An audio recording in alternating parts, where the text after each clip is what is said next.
Welcome back to a Roundrockville tale by whatever Trevor. I'm the author. This week we'll be reading chapter 4, page 13.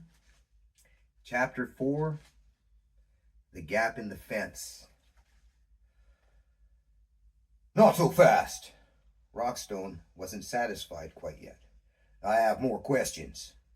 Leaning forward on his edge, he got right in Lumpy's face. How'd you get in here? Lumpy leaned back as Rockstone angled into his personal space. Samuel stepped up beside Rockstone. Samuel wasn't big and had glasses. His appearance contrasted with his deep, booming voice. Yeah, mother fracker!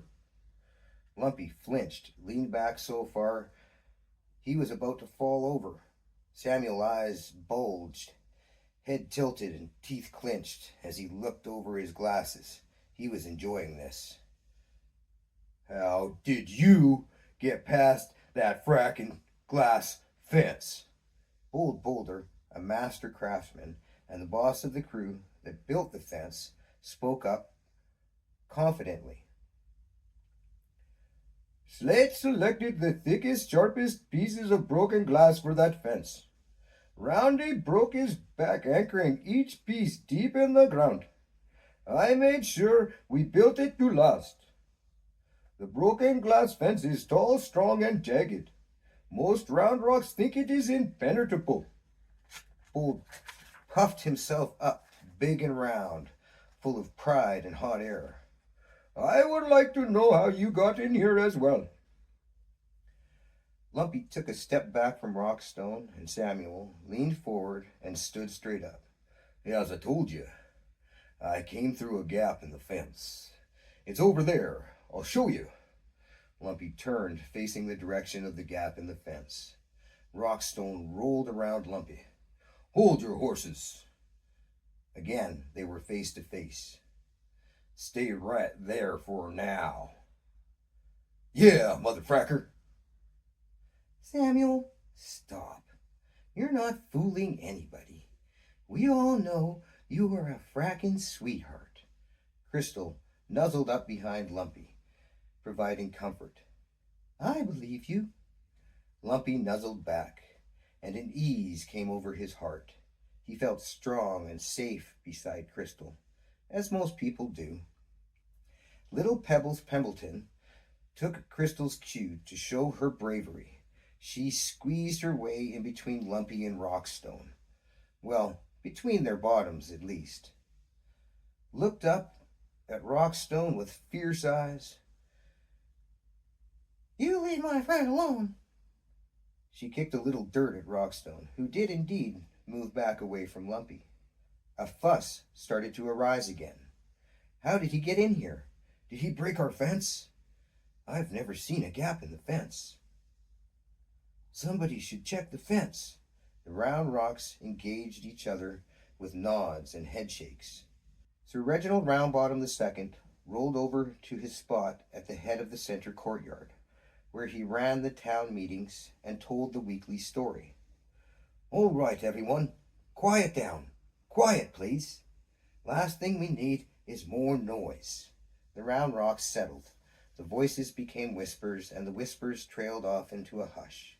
Their attention was on Sir Reginald Roundbottom II, but their eyes were still on Lumpy. Reginald continued. There is no reason to mistrust Linus. Please, kind sir, call me Lumpy, on account I know we're gonna be good friends, and my friends call me Lumpy. Lumpy gave Sir Reginald Roundbottom II the biggest, most sincere smile. Sir Reginald Roundbottom II shared an uneasy smile back. Thank you, Lumpy. Bold, you check out the gap in the fence. Meanwhile, everyone go about your day. Bold jumped into action. Slate, Roundy, come on. Let's go see what happened to our beautiful fence. Bold rolled off in the direction that Lumpy indicated. His construction crew fell in line behind him. If he buggered our fence, I'm going to kick his arse personally. Roundy McRoundface was a genuine tradesman with strong hands and a stronger back. He worked hard, enjoyed a good time, and didn't mind a little scuffle or tussle now and then.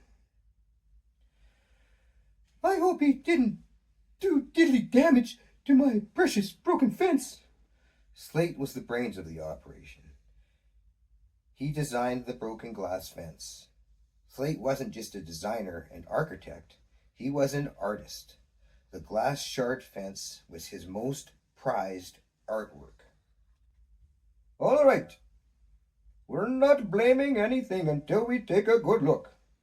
Bould's let's get to work voice reminded the crew he was the foreman and the boss. If he broke our fence, I'll be the first to pound him into gravel. Bould was fair, but tough to impress. The 3 rocks rolled up to the broken glass fence. The gap was evident. A sinkhole became the new home to the large piece of misplaced glass. Bould stated the obvious. Well, that's definitely a gap in the fence. Slate carefully but quickly examined the relocated glass. Good news. The glass shard didn't diddly break. Roundy was already calculating the work he would have to do. Aye, the glass is intact in the anchor. Going to be a chore getting it out of there. Each shard of broken tinted glass had a foundation of hempcrete. Bould leaned over the edge. The sunlight disappeared into the dirt and darkness. That's a huge hole. I don't see any shovel marks. That hole came from below. Slate joined his friend, leaned over the abyss. Looks like it's going down diddly deep. It could be a natural sinkhole. Could be a wild animal. Well, shale. Bould looked like a rock that might curse often, but it was a rarity. Slate and Roundy took a step back, breathless and uncertain. Bould turned to them. We're going to have to pull that out of there and figure out what made that hole. He looked at Slate. First thing to do is to secure the glass before it falls further. Slate, figure out a scaffold to tie that piece and be careful. Roundy was already thinking ahead. We're gonna need some fill for that hole. Bould turned to Roundy. We can worry about that later. Right now, I'm sure Lumpy or any other rock did not cause this. Aye, no rock I've seen can do that. I'll need to take some measurements and get down there into that diddly hole to know what caused it. But it looks like Lumpy's sculpture is solid on this one. No diddly doubt. Bould used his boss voice again. We'll see about that. Bould didn't trust that easily. Linus or Lumpy, or whoever he is going to have to earn my trust, he thought. Go get some breakfast, then get to it. I'll go update the mayor. Bould rolled into town and found Sir Reginald Roundbottom II, Rockstone Stonerock, Sylvia Stonemeyer, and Samuel S. Sandstone circled in spontaneous congress. Sylvia monopolized the conversation as if she expected everybody to agree with her. I don't know if we can trust him. He's not that innocent child from the story. Maybe he was listening last night and heard Linus's story. He could be dangerous. Stonerock got a word in.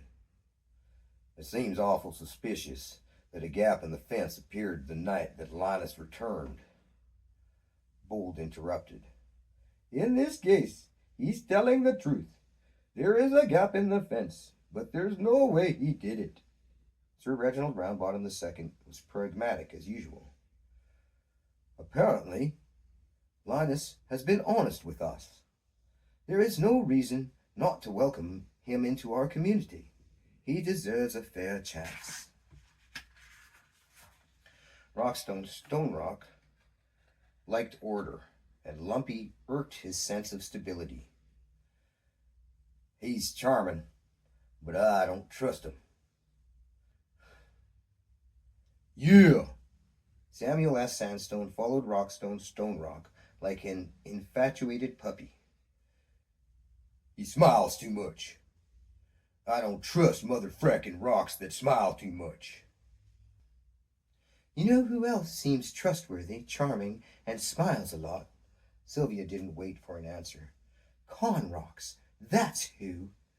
Bould exerted his sensibility into the conversation. What could he possibly want from you, or from any of us?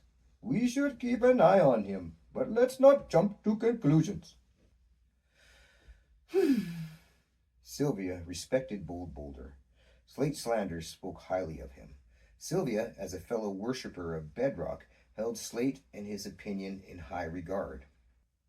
Samuel S. Sandstone barked. I'll be keeping both eyes on him. Samuel had never had to bite. His bark was just bravado. Sir Reginald Roundbottom II concluded, Let's just move forward with caution and compassion. Linus is, as far as we know, coming home. Let's welcome him with a proper feast. Bould never said no to a good meal. Good idea. Any excuse to feast is a good excuse. Let's welcome home Linus L. Limestone. Thank you. I hope you enjoyed Chapter 4. We'll see you next week for Chapter 5. Have a wonderful day.